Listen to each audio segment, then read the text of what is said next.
జై రామానుజ. అస్మద్గురుభ్యో నమ. అందరికీ దాసోహాలండి. రామానుజ అష్టోత్తర శతనామావళిలో 88వ నామం గురించి తెలుసుకుంటున్నాం. ఓం సాలగ్రామ ప్రతిష్ఠితాయ నమ.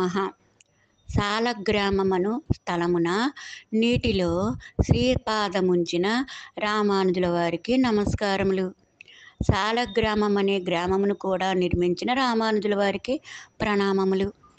శ్రీ రామానుజులు మిథిల ప్రాంతం అంటే ఇప్పటికీ కర్ణాటకలో అన్నమాట సంచరించు సమయంలో ఆ ప్రాంతవాసులు శ్రీ రామానుజుల ప్రభావాదులను గుర్తించలేకపోయారు. అప్పుడు రామానుజులు తమ శిష్యులైన దాశరథి అను వారిని చూసి, ఈ గ్రామ ప్రజలు ఎక్కడి నుండి మంచి నీరు సేకరిస్తున్నారు అని విచారించుకు రమ్మన్నారు. విషయం తెలుసుకుని దాశరథి మంచినీటి చెరువును ఆనవాలు చెప్పారు. శ్రీ రామానుజుల దయతో దాశరథి మన పాదాలు ఆ చెరువులో తడుపుకుందాం అని పాదాలు ఆ చెరువులో ఉంచారు. అదే శ్రీపాద తీర్థంగా మారింది. ప్రజలంతా జ్ఞానవంతులైనారు.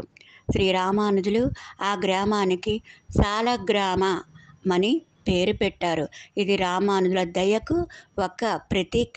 ఇంతటి శ్రీపాద మహిమ గల శ్రీరామానుజులకు ప్రణామములు.